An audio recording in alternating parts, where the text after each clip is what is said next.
Brogan Private Dick, Northern Pipeline. Boston, October 1988. The wind off the harbor carried a sharper bite than usual, and the city felt like it was holding its breath. Brogan stood on the Charlestown Navy Yard docks at 3:17 a.m., collar turned up, camel glowing in the dark. Beside him, Major John Rush stood perfectly still, hands in the pockets of his old field jacket, eyes scanning the water like he was still walking point in Vietnam. "They're back at it," Rush said quietly, "harder than before." Brogan exhaled smoke. "Vinny." "Worse, Vinny's getting squeezed out. New players, smarter, better connected." Rush handed him a small folder. Inside were blurry photos taken from a distance. Shipping containers off a rusty trawler flying a Nova Scotia flag, small wooden crates being unloaded at night, and Chinese markings on some of the packaging. "Heroin and fentanyl," Rush continued. "Coming in two ways now.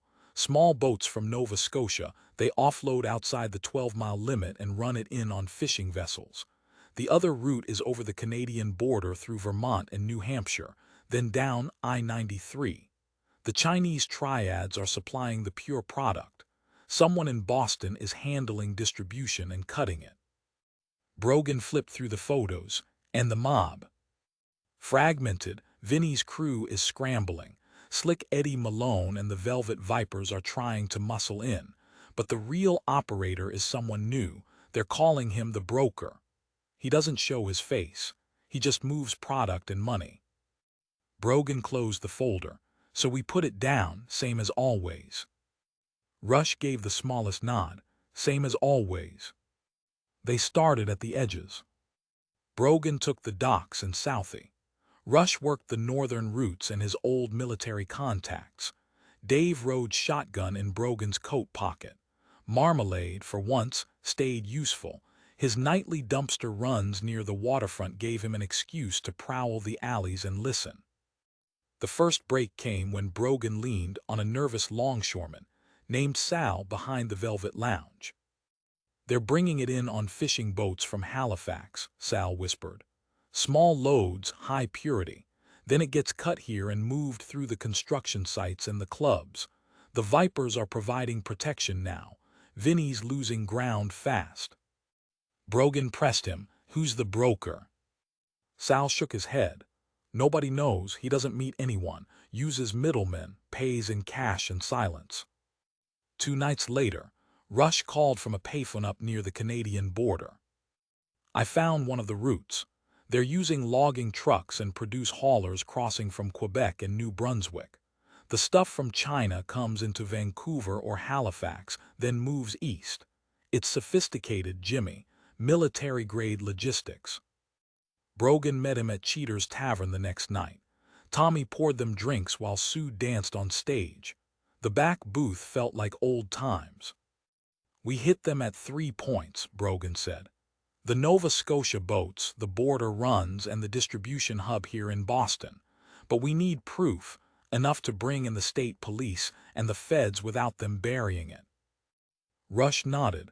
"I can get us eyes on the boats. You take the city side." Dave chattered from the table, clearly ready for action. Marmalade flicked his tail, pretending he wasn't interested but staying close. The operation kicked off on a cold Thursday night. Rush and a couple of trusted ex-military friends intercepted a small trawler off the coast near Gloucester. They didn't board, they just took photos and radioed the Coast Guard with an anonymous tip.